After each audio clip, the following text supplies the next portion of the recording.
Sabe-se que hoje o Brasil vive no modelo de plantation.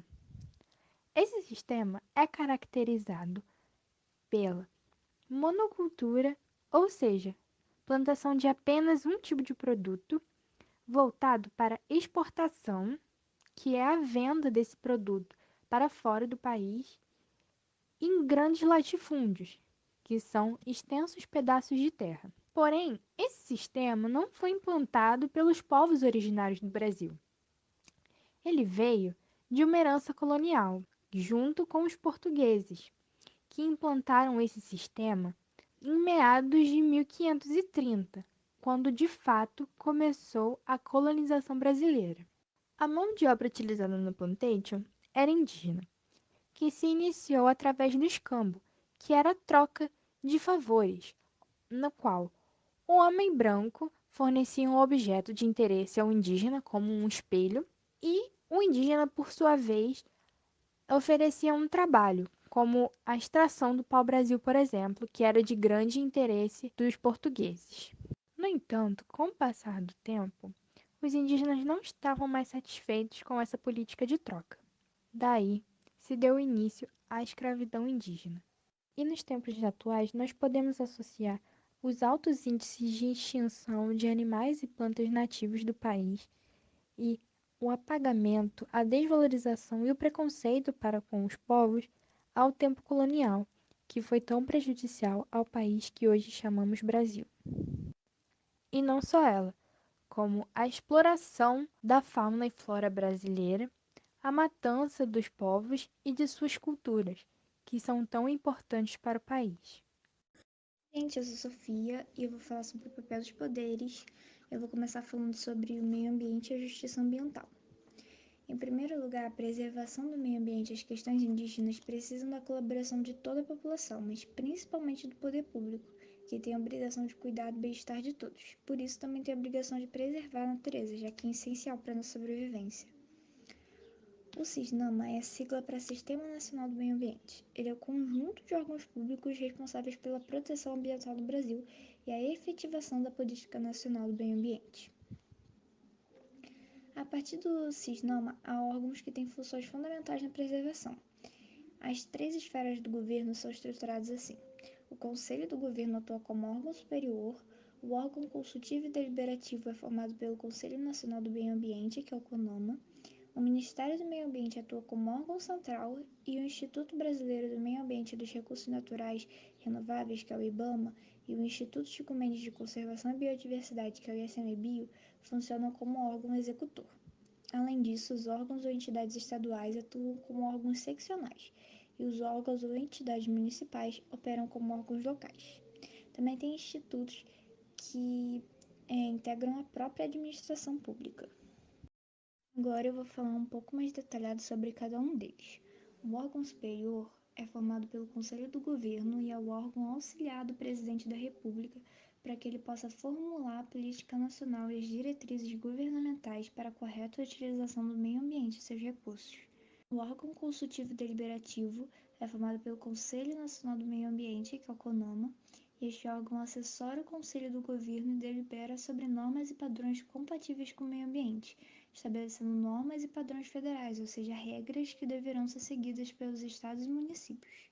O órgão central, que é formado pelo Ministério do Meio Ambiente, tem a função de planejar e elaborar políticas públicas ambientais para todo o país, coordena e supervisiona essas políticas como um órgão federal.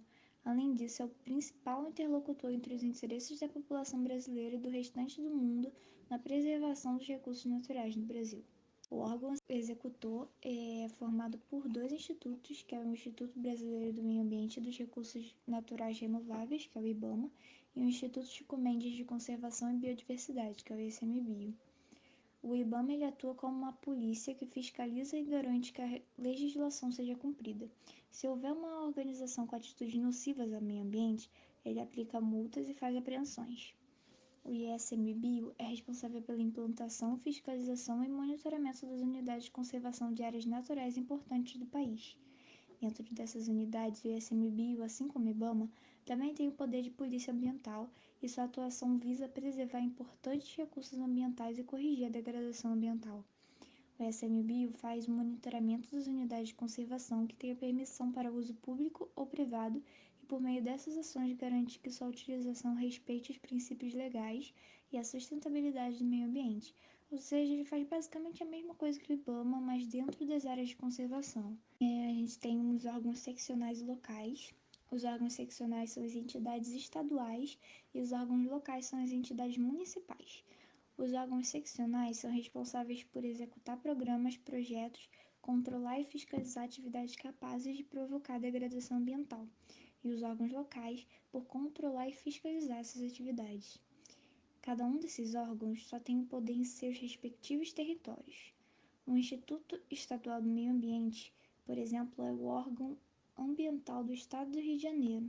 Ele é responsável pela proteção dos recursos naturais do Estado. Agora eu vou falar sobre os órgãos que participam da proteção dos indígenas. Vou começar falando da FUNAI, que é uma agência governamental brasileira que protege e promove os direitos dos povos indígenas do Brasil.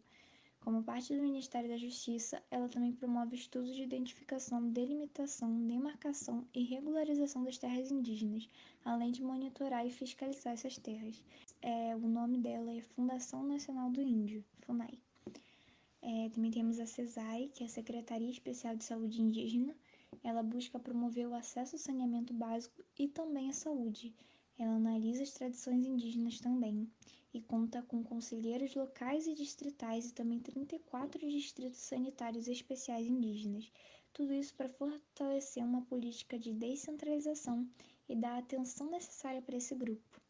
Ela é dividida em 4 partes: o Departamento de Atenção à Saúde Indígena, o Departamento de Gestão da Saúde Indígena, o Departamento de Saneamento e Edificações de Saúde Indígena e os Distritos Sanitários Especiais Indígenas.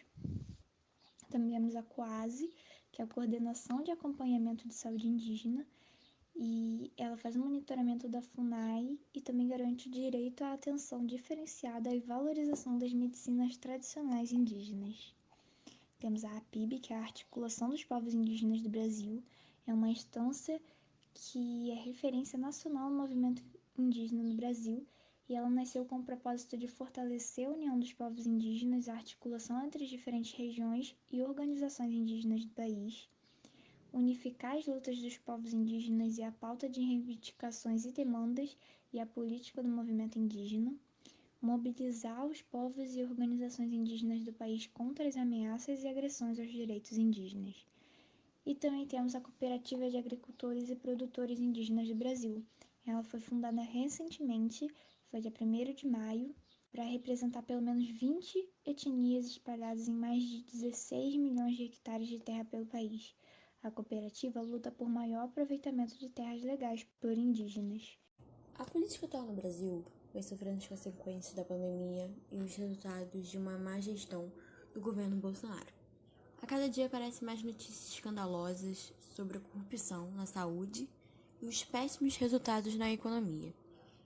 Diante desses catastróficos efeitos, como o alto desemprego, o aumento da alimentação e o número de mortes pela Covid, que chegou a 500 mil em junho, e em outubro os números já aumentaram para 600 mil, a pandemia também trouxe consequências para os indígenas, como a dificuldade de compartilhar suas crenças com os mais jovens e a preocupação com os mais velhos, que são protetores da cultura indígena e, em alguns casos, são os últimos falantes da língua materna. O número de terras sendo invadidas por garimpeiros e grileiros também aumentaram durante a pandemia. A justiça ambiental tem como objetivo garantir que o racismo ambiental e a injustiça sobre o meio ambiente não aconteçam.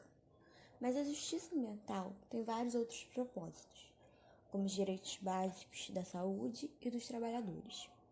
O extermínio da pobreza e o fim da discriminação social e a diminuição da desproporção social e regional também são pautas da justiça ambiental.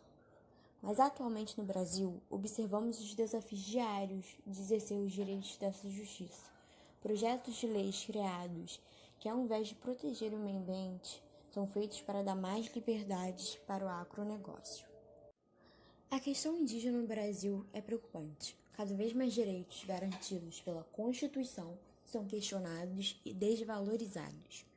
foram criados 5 projetos de lei que estão sendo chamados de Combo da Morte, pois ameaçam diretamente o meio ambiente, quilombolas e indígenas. O projeto mais grave é o Marco Temporal. Vivemos em um contexto de intensa degradação ambiental e um claro aumento da violência letal direcionada aos povos indígenas. Na semana do dia 30 de agosto desse ano, foi divulgado o primeiro Atlas da Violência com dados específicos sobre violência letal contra indígenas. Ele revela que a taxa de assassinatos de indígenas aumentou 21,6% em 10 anos, enquanto a taxa de homicídios em geral caiu. Essa violência é oriunda de fatores como a exploração ilegal e as invasões a serviço do agronegócio.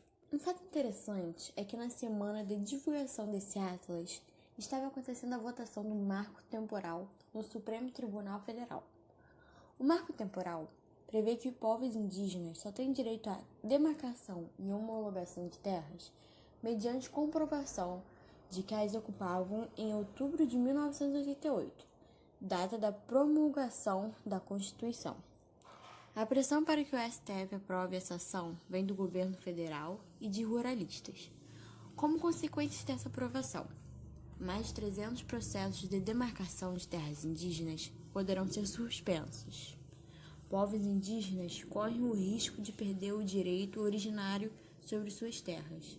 A comercialização de terras para o agronegócio e a exploração mineral serão viabilizados, além da ameaça à sobrevivência desses povos que serão expulsos. Outro fator que favorece o aumento dos números no Atlas da Violência é a omissão na proteção de terras indígenas por parte do atual governo. Um exemplo recente é o conflito dos povos Yanomami com garimpeiros. O garimpo ilegal de ouro ataca a terra indígena Yanomami desde a década de 1980, mas em junho de 2020 essa exploração se intensificou, causando degradação da floresta e ameaçando a saúde dos moradores. No dia 8 de setembro, lideranças indígenas realizaram uma manifestação pelas ruas da capital de Roraima. O protesto no centro da cidade incluiu uma intervenção no monumento ao garimpeiro e a entrega de cartas às autoridades e órgãos públicos denunciando a escalada da invasão garimpeira na terra indígena Yanomami e o colapso no atendimento à saúde da população indígena do território.